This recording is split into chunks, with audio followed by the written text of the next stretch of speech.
At exactly 11:23 a.m. Eastern Standard Time today, something happened that every negotiator dreads: the silence. It's not the kind of silence that follows a heated argument, nor the silence after a door slams or a fist hits the table. No, it's the kind of silence that comes after the other side simply disconnects, walks away, and doesn't look back. It's that final, crushing moment when a negotiation is not just broken, but severed. At 3:17 p.m. Eastern Standard Time, the President of the United States was met with that silence. And in that silence, the most significant bilateral relationship the U.S. has ever had came to an end. Mark Carney, Prime Minister of Canada, sat through a 47-minute secure video conference with Donald Trump, listened closely, asked one precise question, and got the answer he already knew. Then he delivered 8 words that will be studied in diplomatic history for generations. Canada will not surrender. This call is over. And with that, the screen went black. What you are about to hear is not just a negotiation breakdown. It's much bigger. A negotiation breakdown implies both sides will return to the table. What transpired today is a permanent severance, an irreversible rupture of a relationship that has defined North American security, trade, and stability since 1945.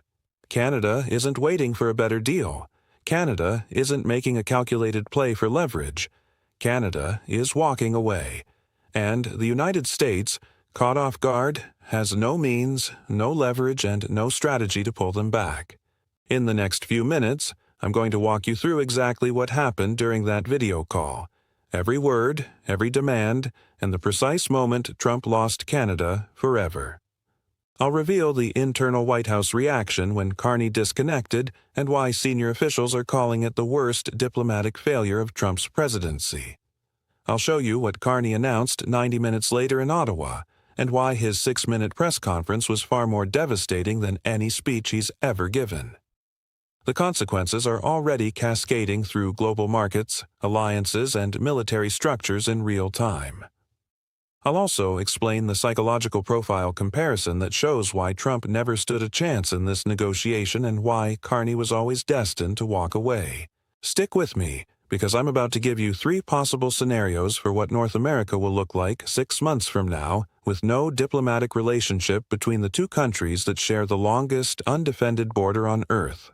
Let's begin with that fateful video conference, because what was said during those 47 minutes tells us something far more important than who said what. It reveals a deeper truth. The United States still doesn't understand what it's dealing with. The call had been scheduled for 2:30 p.m. and had taken days of back-channel diplomacy to arrange. U.S. officials reached out to their Canadian counterparts, suggesting both sides needed an off-ramp to avoid further escalation.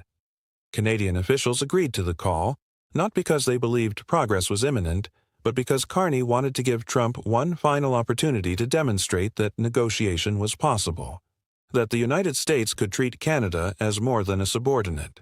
When the call began, Trump opened by declaring he was ready to make a deal. He said both countries needed to stop this nonsense and get back to normal. The framing of that statement says it all. For Trump, a month of sovereignty violations, economic warfare, and alliance destruction was nothing more than nonsense. As if Canada's fight for independence was a tantrum that needed to end so the grown-ups could get back to business. Trump then laid out his fair compromise, and you need to listen closely here because the asymmetry in what he proposed was staggering. On the surface, it sounded reasonable. The U.S. would remove all tariffs on Canadian goods, reaffirm commitment to NORAD, restore full intelligence sharing, and issue a statement respecting Canada's sovereignty. But then came the catch. Trump demanded 3 things in return. First, Canada must reverse the financial restrictions it had imposed on U.S. banks and commit to never imposing such restrictions again. In other words, Canada had to disarm the most effective economic weapon it had deployed in this crisis, and promise never to build another one. Second, Canada had to sign a 10-year energy export agreement guaranteeing supply to the U.S. at market prices. a decade-long commitment to fuel American energy needs, with no guarantees of reciprocity from the U.S. Third, Canada was asked to withdraw from an independent security framework and abandon its new European partnerships to return to a NATO structure where the U.S. holds more influence. To translate, Trump was asking Canada to give up every defensive tool it had built in exchange for promises the U.S. had already violated.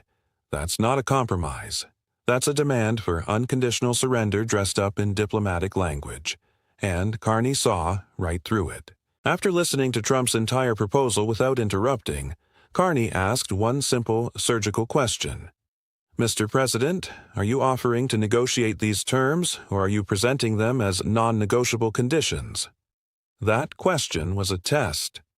If Trump had said these were just starting points for negotiation, there might have been room for discussion. But Trump didn't offer a negotiation. He issued an ultimatum. These are the terms. Take it or leave it. But if you leave it, things are going to get a lot worse for Canada. And with that, Carney's decision was made. He replied, Mr. President, Canada has spent the last month demonstrating that we can withstand pressure. We can build alternative partnerships. We don't depend on American approval to defend our interests. You're asking us to trust you after you questioned whether Canadian provinces should remain part of Canada. You want us to lock in energy exports after you threatened our economic security. You want us to abandon security arrangements with allies who supported us when you threatened to dismantle NORAD. None of that is reasonable. That's not compromise. That's surrender. And Canada will not surrender. And then came the silence. The screen went black. Now, let me show you what happened in Washington after that silence. Because inside the White House, even they knew this was a catastrophe.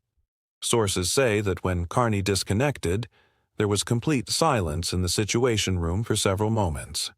Nobody spoke. Nobody moved.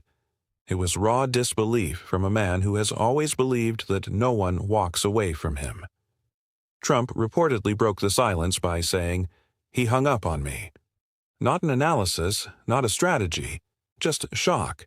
His first instinct was to call Carney back, as if this was just a bad connection. But when his advisors explained that Carney had intentionally ended the call, the reality set in. The U.S. had no more moves left. Trump, who has spent his entire career using threats and intimidation to control negotiations, found himself at a dead end. His advisors had to explain that the U.S. cannot unilaterally cut off all trade with Canada without congressional approval, and doing so would devastate the U.S. economy, not Canada's. The reality was too clear. Canada had built alternatives to everything the U.S. provided. The U.S. was the one with no choice. Now, let me show you the aftermath in Ottawa, because Carney's press conference wasn't just a reaction. It was a declaration of independence.